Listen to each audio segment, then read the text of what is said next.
En videos anteriores hemos comentado y leído algunos estudios presentados por la filósofa inglesa Anna Besant en un libro presentado también por la Sociedad Teosófica llamado Cristianismo Esotérico, donde ella prueba con todo lujo de detalles que en todas las religiones, incluido el cristianismo, se encuentran dos enseñanzas: una para el pueblo en general, que es la exotérica, y otra para los iniciados y solo unos pocos que se considera que ya están listos para conocer los misterios menores. Aquí en adelante vamos a seguir rigiéndonos por el mismo libro de esta señora que, como ya hemos dicho, fue directora de la Sociedad Teosófica durante muchísimos años y publicó muchísimos libros. Pero volviendo a nuestro objetivo, veamos lo que ella dice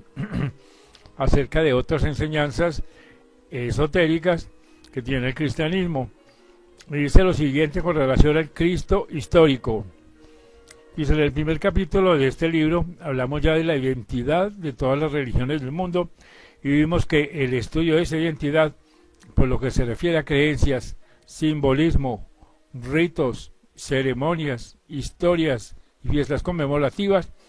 ha producido una escuela moderna que asigna a todo ello su origen común, que sería la ignorancia humana y la explicación primitiva de los fenómenos naturales. De esta identidad se han sacado armas para herir de muerte a cada religión en particular, y los ataques más rudos contra el cristianismo y contra la existencia histórica de su fundador han partido de ese campo. Así es que para hacer el estudio de la vida de Cristo y de los ritos del cristianismo, de sus sacramentos y de sus doctrinas, resultaría fatal la ignorancia de los hechos tal cual se presentan ordenados por los autores de la mitología comparada. Bien comprendidos, pueden ser de provecho más bien que dañosos. Hemos visto que los apóstoles y sus sucesores interpretaban el Antiguo Testamento con la mayor libertad, atribuyéndole un sentido alegórico, místico y simbólico, mucho más importante que el histórico, aunque no negasen este en modo alguno, y no hacían escrúpulos de enseñar al creyente, instruido en algunas de sus narraciones históricas, pero al parecer que eran en realidad puramente alegóricos. En ningún otro caso quizá es más necesario hacerse de esta inteligencia que cuando se trata del estudio de la historia de Jesús, llamado el Cristo, pues si no desenredamos los enmarañados hilos y no vemos dónde han sido tomados los símbolos como sucesos y las alegorías como historias, perderíamos la mayor parte de la instrucción encerrada en el relato y mucho de su rarísima belleza. Nunca insistiremos lo bastante en afirmar que el cristianismo tiene que ganar y nada que perder, añadiendo a la fe y a la virtud el conocimiento, conforme lo ordenaron los apóstoles. Temen los hombres que el cristianismo se debilite si se la mira a la luz de la razón, y consideran peligroso, entre comillas, el admitir que los sucesos que se han considerado históricos tienen el alcance más profundo de un significado místico o mítico. Pero es al contrario, pues se fortalece, y el que así lo estudia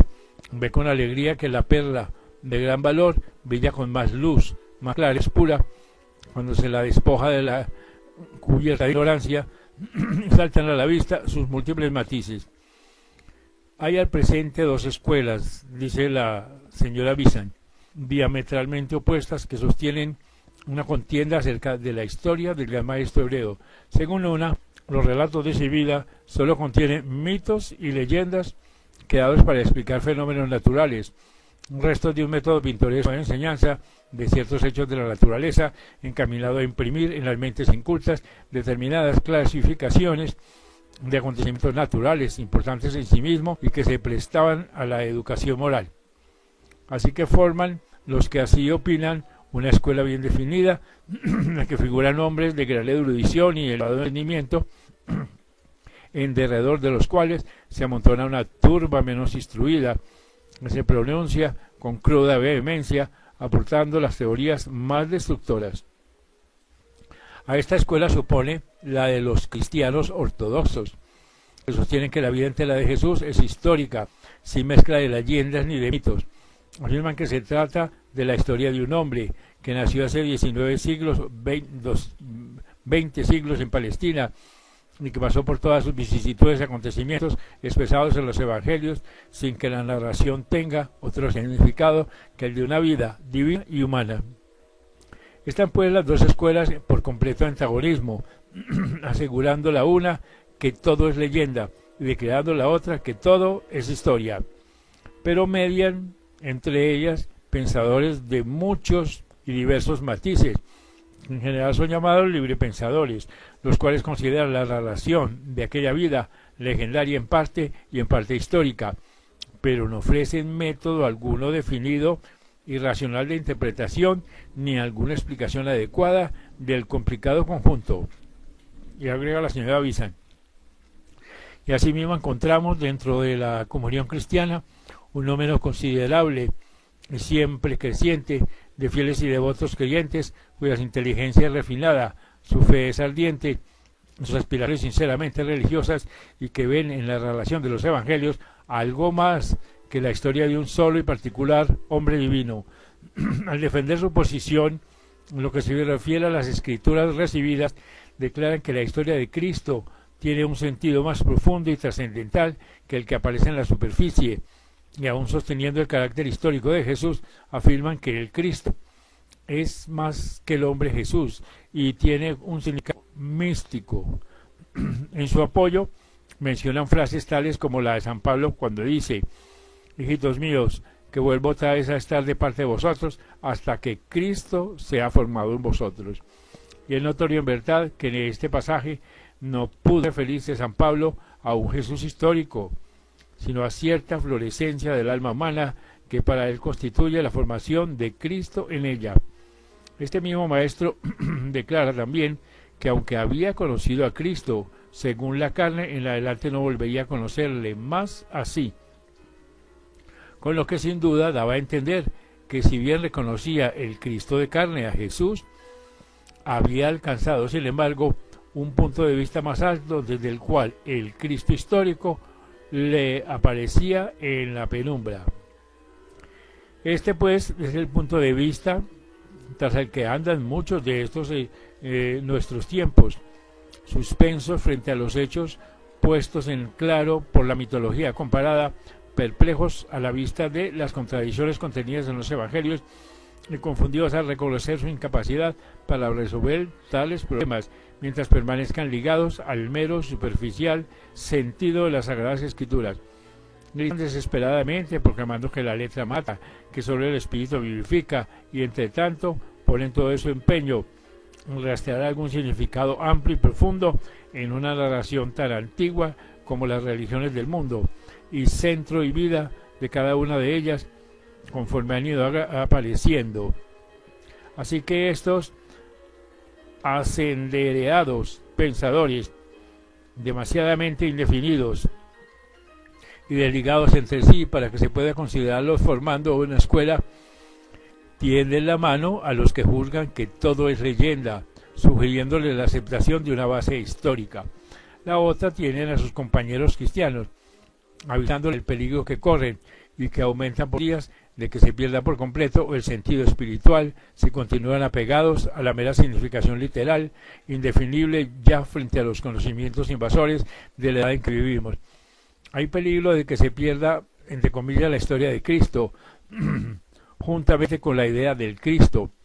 que ha sido la inspiradora y ha servido de ánimo, así en Oriente como en el Occidente, a millones de almas nobles, sean cuales fuesen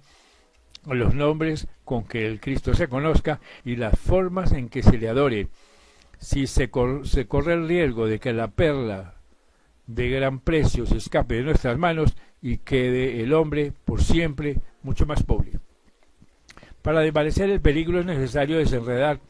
los diferentes hilos de la historia de Cristo y colocarlos uno al lado del otro con la debida separación. El hilo de la historia, el hilo de la leyenda y el hilo del misticismo.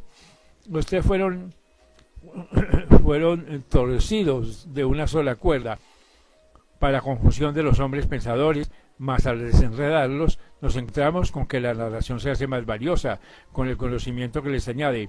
Mientras más clara sea la luz que se arroje sobre ella, tanto mayor será su belleza, como pasa con todo lo que tiene la verdad por fundamento. Y dice la señora Visa, así que estudiaremos el Cristo histórico, después el Cristo mítico y en tercer lugar el Cristo místico, y veremos que al Jesucristo de las iglesias lo forman elementos sacados de todos ellos. Todos entran en la composición de la grandiosa y patética figura que domina los pensamientos y emociones de la cristiandad, el hombre de las amarguras, el salvador del mundo, el amoroso ser del género humano. Y continúa la señora Visa, el Cristo histórico o Jesús, el sanador y el maestro. El hilo de la narración histórica de la vida de Jesús puede desenrollarse sin gran dificultad de los demás con que se haya entretejido. Para este estudio debemos utilizar las ayudas que pueden presentarnos esos anales del pasado que son capaces de comprobar las personas experimentadas en su averiguación, anales de los que se han extraído y publicado ciertos detalles relativos al maestro hebreo, por ejemplo, Elena Blavatsky, y por otros peritos en la investigación oculta. Ahora bien, esta palabra perito, con relación al ocultismo, es a propósito para suscitar una recusación en el ánimo de muchos. Sin embargo, solo indica una persona que por sus estudios especiales, por su especial educación, ha acumulado conocimientos especiales también y ha desarrollado facultades y poderes que le permiten emitir una opinión fundada en los propios conocimientos individual sobre el asunto que se trata. Así como calificamos a Huxley, el perito en biología, al mayor Wrangler, de perito en matemáticas, y a ciertos autores de peritos en geología. De igual modo, podremos muy bien llamar perito en ocultismo al individuo que por haber primero dominado intelectualmente ciertas teorías fundamentales de la construcción del hombre y del universo, y por haber después desarrollado en sí mismo ciertos poderes que están latentes en todos los hombres y que pueden desenvolverse por lo que dedican a estudios apropiados, adquiere facultades que le ponen de manifiesto los procesos más oscuros de la naturaleza. Así como un hombre puede hacer con disposiciones para las matemáticas y ejercerlas año tras año, puede aumentar enormemente su aptitud. Asimismo puede nacer un hombre con ciertas facultades que corresponden al alma, las cuales le han dado desarrollar por medio de la educación y de la disciplina. Si después de desarrollarlas las amplía al estudio del mundo indivisible, este individuo llega a ser perito en la ciencia oculta y puede a voluntad pasar revista a los anales que antes me he referido. Semejante revista se halla tan fuera del alcance del hombre vulgar, como lo está un libro escrito con los símbolos de las altas matemáticas respecto a los profanos en tales ciencias. Nada hay exclusivo en el conocimiento, salvo en el que toda ciencia es exclusiva. Los que nacen con una facultad y la educan pueden dominar la ciencia que les sea apropiada, al paso que los que viven una vida sin gula, a los que poseyéndola no la desarrollan, tienen que contentarse con permanecer ignorantes. Estas son las reglas para obtener el conocimiento en todo, lo mismo en ocultismo que en cualquier otra ciencia. Y continúa la señora Vicen, los anales ocultos en parte confirman la narración de los evangelios y en parte no. Así que nos muestran la vida de Jesús y de este modo nos facilitan el separarla de los mitos que son que con ella están entrelazados. El niño, cuyo nombre judío se ha transformado en el de Jesús, nació en Palestina, 105 años antes de la era cristiana, siendo cónsules Publio Rutilo Rufo y Malfio Máximo. Los padres del linaje distinguido, aunque pobres, lo educaron con el conocimiento de las escrituras hebreas, más una ferviente devoción y su gravedad, que no emparejada con sus años, resolvieron a aquellos a dedicarle a la vida religiosa y ascética, como poco después, en su visita que hizo a Jerusalén, mostrase su extraordinaria inteligencia y un afán de saber, yendo en busca de los doctores del templo, lo enviaron a adquirir la enseñanza de una comunidad de esenios que habitaba el desierto meridional de Judea. A la edad de 19 años entró en el monasterio esenio, situado en las proximidades del monte Sinaí, instituto muy visitado por los sabios que desde Persia y la India iban a Egipto, y donde existía una magnífica biblioteca de obras ocultas, indas muchas de ellas de las regiones más allá del Himalaya. Desde este lugar de místico saber pasó más tarde a Egipto. Había sido plenamente instruido en las doctrinas secretas que constituían entre los esenios la verdadera fuente de la vida, y en Egipto fue iniciado como discípulo de esta sublime logia de donde salen los fundadores de todas las grandes religiones, pues Egipto ha seguido siendo uno de los grandes centros que hay en el mundo para la guarda de los misterios verdaderos, de los cuales solo son débiles y lejanos reflejos todos los misterios semipúblicos. Así que los misterios históricamente calificados de egipcios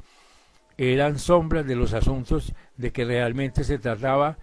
entre comillas, en la montaña. Y allí fue consagrado el joven hebreo de un modo solemne que le preparó para el sacerdocio regio,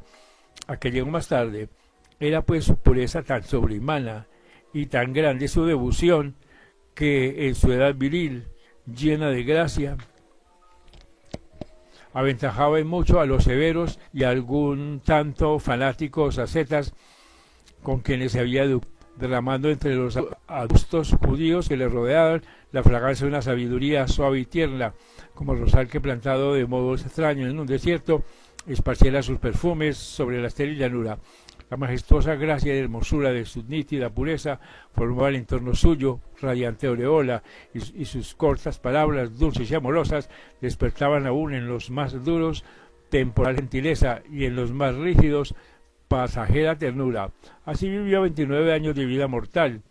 creciendo de gracia en gracia. Con pureza y devoción tan sobrehumanas, estaba en condiciones de servir de templo a un poder más elevado, para ser la morada de una presencia poderosa. Había sonado la hora de que se realizase una de las manifestaciones divinas que de tiempo en tiempo vienen en auxilio de la humanidad, cuando para aprender la evolución espiritual se necesita un nuevo impulso, cuando la aurora de una nueva civilización va a despuntar. Estaba entonces al mando occidental, en la matriz del tiempo, a punto de nacer. Estaba la superraza teutónica dispuesta a empuñar el cetro que caía de las manos trémulas de Roma. Pero antes que emprendiese su jornada, debería aparecer un Salvador del mundo y colocarse junto a la cuna del Hércules niño y tembloroso, y bendecirlo. Así que un poderoso Hijo de Dios, entre comillas, debía encarnar en la tierra un instructor supremo, lleno de gracia y de verdad, que poseía la sabiduría divina en su más plena medida, y que era en realidad el Verbo, entre comillas, encarnado, luz y vida desbordadas, fuente positiva de aguas vivas, Señor de compasión y de sabiduría. Este era su nombre, que desde sus estancias en los lugares ocultos bajó al mundo de los hombres. Y continuó la señora Bizán: mas necesitaba un tabernáculo terrestre, una horna humana, el cuerpo de un hombre. ¿Quién más a propósito para hacer su cuerpo con voluntad y alegría en servicio del uso, ante el cual ángeles se humillaban con la más profunda reverencia, que este hebreo, el más noble y puro entre los espectros, entre comillas, cuyo cuerpo y alma inmaculado eran lo mejor que la humanidad podía ofrecer? Así pues, el hombre Jesús se entregó voluntario al sacrificio, entre comillas, se ofreció sin mancha, el amante Señor que tomó para sí aquella forma pura como tabernáculo y vivió en ella 3 años de vida mortal. En las tradiciones contenidas en los evangelios se encuentra una época señalada por el bautismo de Jesús, cuando se vio al Espíritu, entre comillas, que descendió del cielo como paloma y reposó en él. Y una voz celestial le proclamó al Hijo muy amado, de quien los hombres debían prestar oído. Y era él en verdad el Hijo amado, en quien él tiene su complacencia. Y desde entonces comenzó Jesús a predicar, y fue aquel grande misterio. Dios se ha manifestado en la carne, mas no fue único en ser Dios, porque no está escrito en vuestra ley. Yo dije, dioses sois. Si dijo dioses a aquellos a quienes fue dada la palabra de Dios, y la escritura no puede ser quebrantada, a mí, a quien el Padre santificó y envió al mundo, vosotros decís, tú blasfemas, porque dije, hijo de Dios sois. De cierto, todos los hombres son dioses por el espíritu que llevan dentro, pero no en todos está manifestado el Dios supremo, como lo estaba en aquel su muy amado Hijo. Así que esta presencia manifestada puede llamarse correctamente el Cristo, entre comillas. Ella fue quien vivió y anduvo por las colinas y llanuras de Palestina, bajo la forma del hombre Jesús, enseñando, curando enfermos, reuniendo en torno suyo, como discípulos, algunas almas más desarrolladas. El encanto extraordinario de su amor real, que rayaba de sí como del sol sus rayos, atraía a su lado a los que sufrían, a los fatigados, a los oprimidos, y la magia tierna y penetrante de su gentil sabiduría purificaba, dulcificaba y ennoblecía aquellas sus vidas que se ponían en contacto con la suya. Enseñaba con parábolas y luminosas imágenes a los ignorantes multitudes que alrededor de él se apiñaban, y haciendo uso de las facultades del espíritu de libertad, sanaba muchos enfermos. Con la palabra y el tacto, multiplicando las energías magnéticas de su cuerpo, pero con la fuerza impulsiva de su vida interna. Rechazáronle sus hermanos esenios, entre los cuales él trabajó en principio, porque comunicaba a las gentes la sabiduría espiritual. En la historia de la tentación están sintetizados los argumentos empleados en contra de su vida, dedicada a una obra de amor, la sabiduría que ellos guardaban con orgullo, como su secreto tesoro, y porque su amor era anchísimo, dirigido siempre al yo divino, presente así en los elevados como en los humildes, atraía dentro de su esfera a los degradados y a los proscritos. Por esto vio muy pronto cómo se condenaban sobre su cabeza las negras nubes de la sospecha y el odio. Los instructores y gobernantes de su nación vinieron a mirarle con celos y rabia. Su espiritualidad, la constante censura de su materialismo, su poder, su continua, aunque muda, prueba de su impotencia. 3 años habían transcurrido apenas de su bautismo, cuando estalló la tempestad que venía formándose, y el cuerpo humano de Jesús sufrió castigo por llevar en sí la gloriosa presencia de un instructor sobrehumano. Así que el pequeño círculo de discípulos escogidos que habían elegido como guardianes de su fe y de su enseñanza fue privado así de la presencia física de su maestro, antes que le fuese dado a darse sus instrucciones. Pero eran ellos almas avanzadas de elevado tipo, aparejados para el aprendizaje de la sabiduría y aptos para transmitirla a hombres de menores vuelos. Entre todos, el más abierto a la enseñanza fue aquel discípulo de Jesús amaba, de comillas, joven, entusiasta, ferviente, profundamente devoto a su maestro y copartícipe de su espíritu de amor amplísimo. En la centuria que siguió a la desaparición de Cristo del mundo físico, fue el representante de la devoción mística que va tras el éxtasis, tras la visión divina, tras la unión con lo supremo, mientras que el último gran apóstol, San Pablo, representó el aspecto de la sabiduría de los misterios. Así que el maestro no olvidó la promesa que le hizo de venir a ellos después de que el mando hubiese dejado de verle, y por más de 50 años les estuvo visitando con su cuerpo sutil espiritual, prosiguiendo las enseñanzas que había comenzado cuando ellos vivían y adoctrinándolos en el conocimiento de las verdades ocultas. Ellos vivieron bastante tiempo reunidos en un lugar apartado en los confines de Judea, sin llamar la atención entre las muchas comunidades aparentemente similares de aquel entonces. Estudiaban las profundas verdades que él les enseñaba y adquirían, entre comillas, los dones del Espíritu Santo. Estas instrucciones íntimas, comenzadas en su vida física y continuadas después de abandonado el cuerpo, constituyeron el fundamento de los, entre comillas, misterios de Jesús, que hemos visto en la historia de la iglesia primitiva y que formaron su vida interna, núcleo a que fueron adhiriendo los materiales heterogéneos que al cabo formaron al cristianismo eclesiástico. En su notable fragmento llamado Pistis Sophia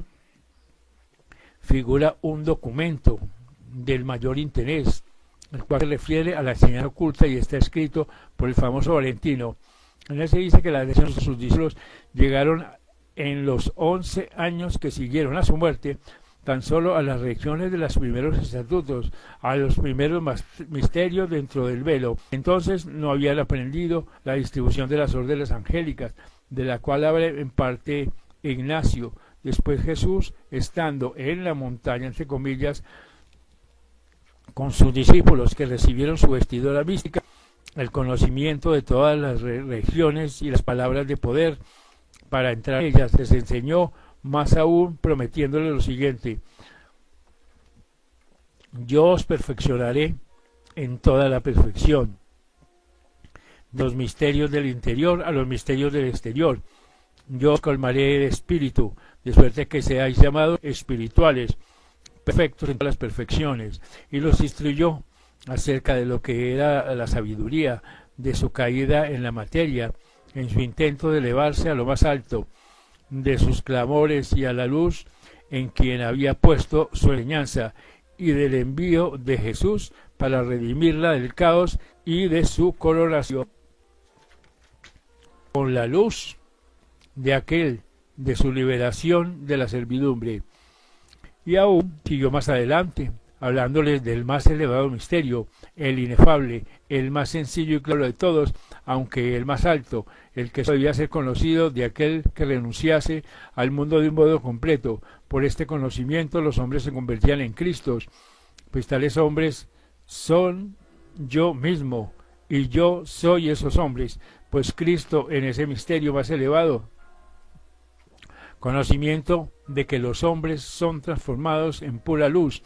y llevados dentro de la luz, y celebró para ellos la gran ceremonia de la iniciación, el bautismo, que conduce a la región de la verdad y a la región de la luz, y les mandó celebrarlo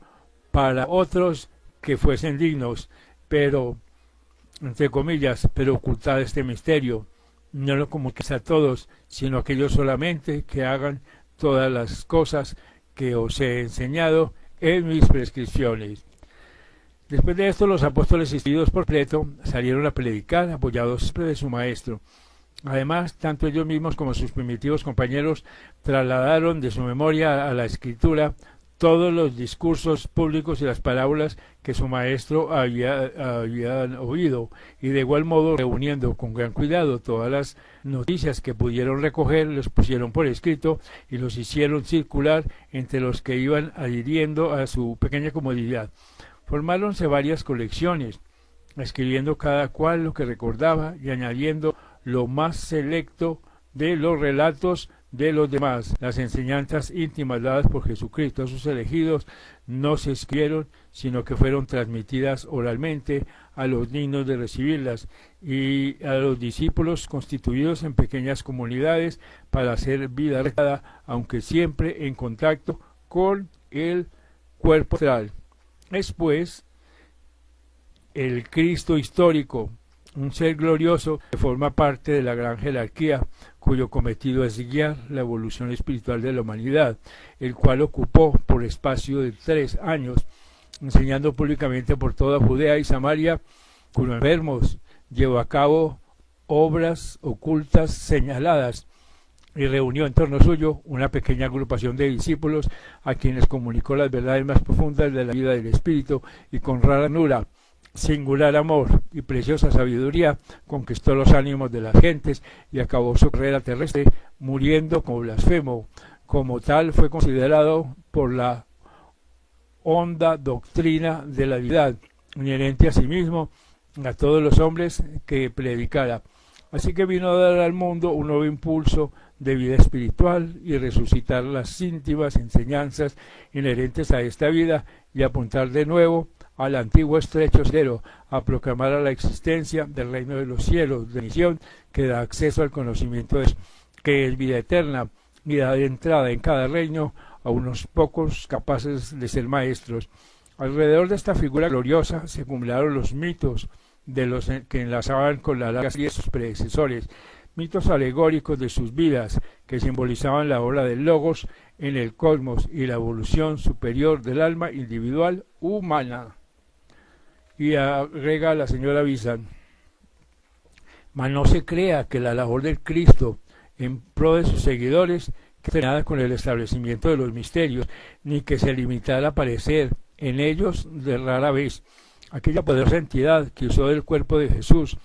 como vehículo y cuya solicitud tutelar abarca toda la evolución espiritual de la quinta raza humana, dejó a cargo del santo discípulo que le había previsto su cuerpo el cuidar iglesia naciente, y Jesús, habiendo dado cima a su evolución humana, llegó a ser uno de los maestros de sabiduría y habiendo aceptado el encargo especial de la cristiandad, procura siempre darla por derecho derrotero y escudarla y protegerla y proveerla de alimento. Él fue el hierofante de los misterios cristianos, el instructor directo de los iniciados. Ya fue la inspiración que mantuvo viva la gnosis en la iglesia hasta que la flotante masa de la ignorancia llegó a tener tal magnitud que abandonó la llama, aún aventada por su poderoso aliento. Suya fue la paciente labor que reforzó un alma tras otra para resistir la lobreguez de las tinieblas y alimentar dentro de sí la chispa de la inspiración mística, el anhelo en buscar el Dios escondido. Suyo, dice la señora Bizan,